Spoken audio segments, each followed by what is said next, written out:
Hi, my name is Angela, and I'd like to tell you all about the creepy experience I had to deal with in my own home. For you to understand what happened, you need to know a bit about my life. My mom and dad passed away when I was a small child, and I was raised by the most awesome woman I know, my grandmother. She's the kindest, sweetest person in the world. When I decided it was time to leave the nest, she wanted me to move into a really nice home. So she told me she'd be buying me my very first house.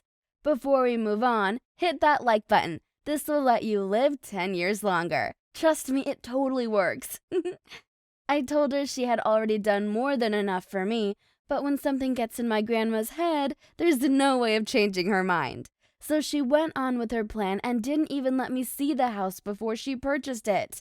She hired a realtor to handle all the red tape, so she never really got to meet the owner. That was kind of odd, but the price made the house way too tempting to avoid, just because the former owner might be a bit eccentric. When she took me over to my new home, I was stunned. It wasn't just a tiny starter house, it was a two-story place with a huge, amazing garden and way more bedrooms that I'd need to start a family, and a big one for that matter. I told my grandma I couldn't possibly accept it. She had spent too much money on it. But she explained that it had been a real bargain. This house was worth well over $1 million, yet she had only paid a measly $300,000 for it. I was shocked and asked how that was even possible. Apparently, the seller was really eager to move out and was basically giving the house away for next to nothing. The whole thing smelled fishy to me, but the place was too amazing, and my grandmother was doing such a nice thing for me. How could I ever refuse her generous gesture? Soon, I began to move in and buy furniture to fill it up. I was so happy. It was far more beautiful than anything I could have ever imagined. But my grandmother helped me work in the garden, and she was always looking behind her back when she was there. When I asked her what was going on, she brushed it off, saying that she thought someone was staring at her. But there was never anyone there. I would invite friends to stay over all the time since I had so much room to spare. I had awesome parties there and enjoyed some time alone too. The problem was, something seemed off with my new house. Things disappeared all the time, like food in my fridge and towels in my bathroom. And then my laptop would be moved from my bedroom to my living room. I couldn't remember even moving it there. At first, I thought I was simply being a scatterbrain, but after a while, I began really freaking out. I called the cops, and they searched around the house but never saw anything weird. They told me it was probably nothing and that I might have just forgotten that I moved stuff around or one of my guests had eaten my food. I wasn't too happy about their answer, but I couldn't deny that no one was actually there when they came to look around. After a while, other stuff began to go missing, like my clothes, but especially things my grandmother left behind. If my grandma ever forgot something in my house, it was never, ever found again.